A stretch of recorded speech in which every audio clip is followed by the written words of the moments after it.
Hello, everyone. Today, I wanted to share a section from a book called Memoirs of Childhood and Youth by Albert Schweitzer, written in 1949. I've referred back to this section of this book many times throughout my life, and it truly, totally inspired me as a child to think about what my life is all about and what I want to do with my life. And today you can just listen to this or you can read along with it. You can also go to possibilityandopportunity.com and read this whole thing.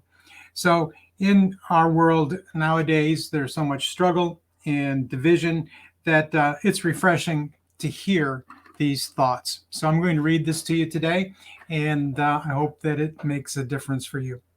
So, Idealism, Memoirs of Childhood and Youth by Albert Schweitzer.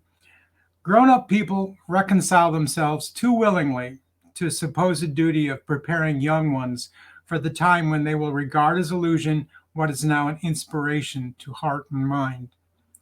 Deeper experience of life, however, advises their inexperience differently. It exhorts them to hold fast their whole life through to the thoughts which inspire them. It is through the idealism of youth that man catches sight of truth, and in that idealism he possesses a wealth which he must never exchange for anything else. We must all be prepared to find that life tries to take from us our belief in the good and the true, and our enthusiasm for them, but we need not surrender them. That ideals, when they are brought into contact with reality, are usually crushed by facts does not mean that they are bound from the very beginning to capitulate to the facts, but merely that our ideals are not strong enough. And they're not strong enough because they are not pure and strong and stable enough in ourselves. The power of ideals is incalculable. We see no power in a drop of water, but let it get into a crack in the rock and be turned to ice, and it splits the rock. Turned into steam, it drives the pistons of the most powerful engines. Something has happened to it which makes active and effective the power that is latent in it. So it is with ideals. Ideals are thoughts.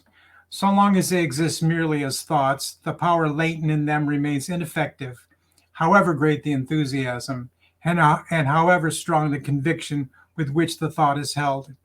Their power only becomes effective when they are taken up into some refined human personality. The rightness, then, that our development must aim at is one which makes us simple, more truthful, pure, more peace loving, meeker, kinder, more sympathetic. That is the only way in which we are to sober down with age.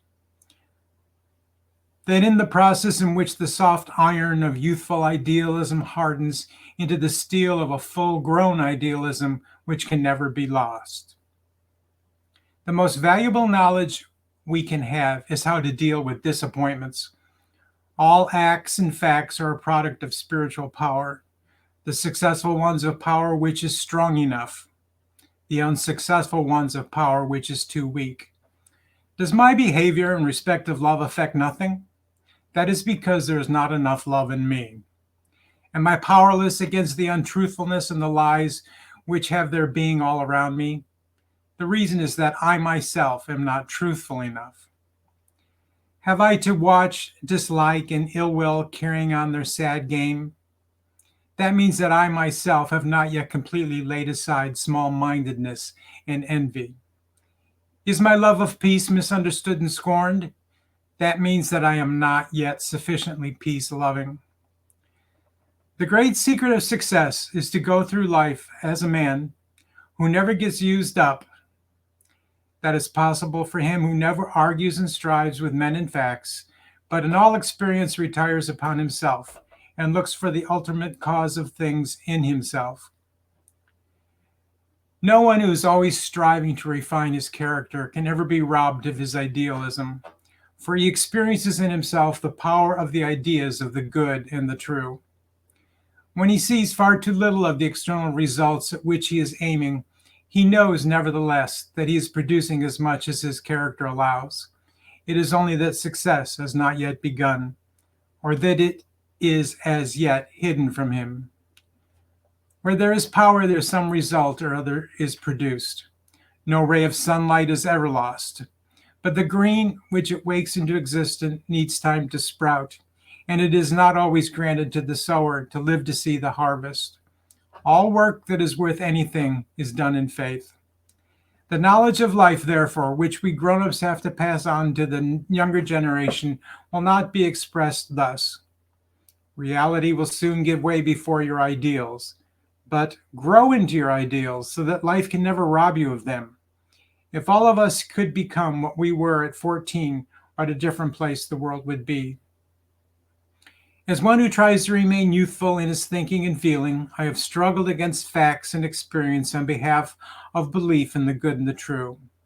At the present time, when violence clothed in life dominates the world more cruelly than it ever has before, I still remain convinced that truth, love, peaceableness, meekness, and kindness are the violence which can master all other violence. The world will be theirs as soon as ever a sufficient number of men with purity of heart, with strength, and with perseverance think and live out the thoughts of love and truth, of meekness and peaceableness. All ordinary violence produces its own limitations, for it calls forth an answering violence which sooner or later becomes its equal or its superior. But kindness works simply and perseveringly. It produces no strained relations which prejudice its working. Strained relations which already exist it relaxes. Mistrust and misunderstanding it puts to flight, and it strengthens itself by calling forth answering kindness. Hence it is the furthest reaching and the most effective of all virtues.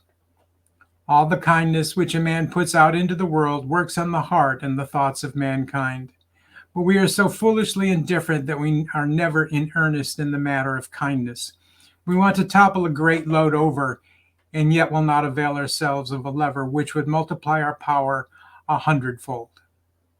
There is an unmeasured depth of truth in the strange saying of Jesus, "Blessed are the meek, for they shall inherit the earth." I'm totally inspired by this document. I realize that he spoke in the masculine term, but the truth of it is that this applies to all human beings, male or female, or however you identify. So I hope that this will be an inspiration to you today and give you the impetus and the strength and the courage to keep moving towards what it is that you're about in your life.